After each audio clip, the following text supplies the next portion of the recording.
माँ छिन्नमस्ता परिवर्तनशील जगत का अधिपति कबंध है और उसकी शक्ति ही छिन्नमस्ता है।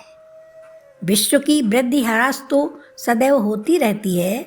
जब ह्रास की मात्रा कम और विकास की मात्रा अधिक होती है तब भुवनेश्वरी का प्राकट्य होता है। इसके विपरीत जब निर्गम अधिक और आगम कम होता है तब छिन्नमस्ता का प्राधान्य होता है। भगवती छिन्नमस्ता का स्वरूप अत्यंत ही गोपनीय है। इसे कोई अधिकारी साधक ही जान सकता है। महाविद्याओं में इसका तीसरा स्थान है। इनके प्रादुर्भाव की कथा इस प्रकार है। एक बार भगवती भवानी अपनी सहचरी जया और विजया के साथ मंदाकिनी में स्नान करने के लिए गईं। स्नानोपरांत क्षुधा अग्नि से पीड़ित होकर वे कृष्णा वर्ण की हो गईं। उस समय उनकी सहचरियों ने भी उनसे कुछ भोजन करने के लिए मांगा। देवी ने उनसे कुछ समय प्रतीक्षा करने के लिए कहा। थोड़ी देर प्रतीक्षा करने के बाद सहचरियों ने जब पुनः भोजन के लिए निवेदन किया तब देवी ने उनसे कुछ देर और प्रतीक्षा करने के लिए कहा। इस पर सहचरियों ने देवी से विनम्र स्वर में कहा कि माँ तो अपने शिशुओं को भूख लगने पर अविलंब भोजन प्रदान करती है, आप हमारी उपेक्षा क्यों कर रही हैं?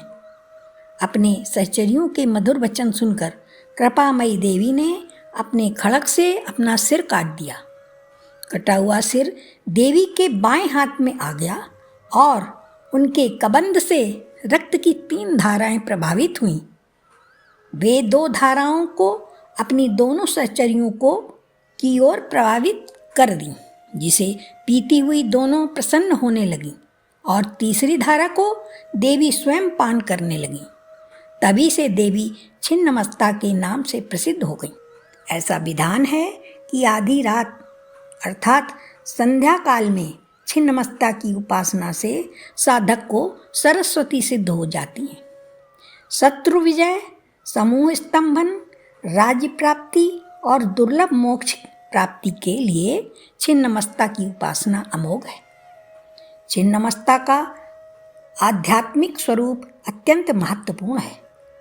छिन्न यज्ञ शीर्ष की प्रतीक ये देवी श्वेत कमल पीठ पर खड़ी हैं। दिशाएं ही इनका वस्त्र हैं। इनकी नाभियों में योनि चक्र है। कृष्ण और रक्त गुणों की देवियां इनकी सहचरियां हैं। ये अपना शीश काट कर भी जीवित हैं या अपने आप में पूर्ण अंतर्मुखी साधना का संकेत है। विद्वानों ने इस कथा में सिद्ध की चरम सीमा का निर्देश माना है। योग शास्त्र में 3 ग्रंथियां बताई गई हैं जिनके भेदन के बाद योगी को पूर्ण सिद्धि प्राप्त होती है। इन्हें ब्रह्म ग्रंथि, विष्णु ग्रंथि तथा रुद्र ग्रंथि कहा गया है। मूलाधार में ब्रह्म ग्रंथि, मणिपुर में विष्णु ग्रंथि तथा आज्ञा चक्र में रुद्र ग्रंथि का स्थान है। इन ग्रंथियों के भेदन से ही अद्वैत नंद की प्राप्ति होती है। योगियों का ऐसा अनुभव है कि मणिपुर चक्र के नीचे की नाड़ियों में ही काम और रति का मूल है। उसी पर छिन्ना महाशक्ति आरूढ़ है। इसका ऊर्ध्व प्रवाह होने पर रुद्र ग्रंथि का भेदन होता है। छिन्नमस्ता का वज्र बैरोचनी नाम शाक्तों, बौद्धों तथा जैनों में समान रूप से प्रचलित है। देवी की दोनों सहचरियां रजोगुण तथा तमोगुण की प्रतीक हैं। कमल विश्व प्रपंच है और कामरति चिदानंद की स्थूल वृत्ति है। बृहदारण्य की अश्वशिर विद्या, शाक्तों की हयग्रीव विद्या तथा गणपत्यों के छिन्न शीर्ष गणपति का रहस्य भी छिन्नमस्ता से ही संबंधित है।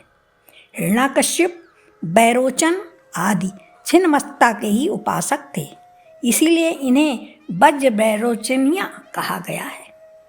बैरोचन अग्नि को कहते हैं। अग्नि के स्थान मणिपुर में छिन्नमस्ता का ध्यान किया जाता है और वज्रा नाड़ी में इनका प्रवाह होने से इन्हें वज्र बैरोचनिया कहते हैं। श्री भैरव तंत्र में कहा गया है कि इनकी आराधना से साधक जीव भाव से मुक्त होकर शिव भाव को प्राप्त कर लेता है। जय श्री छिन्नमस्ता माता की जय।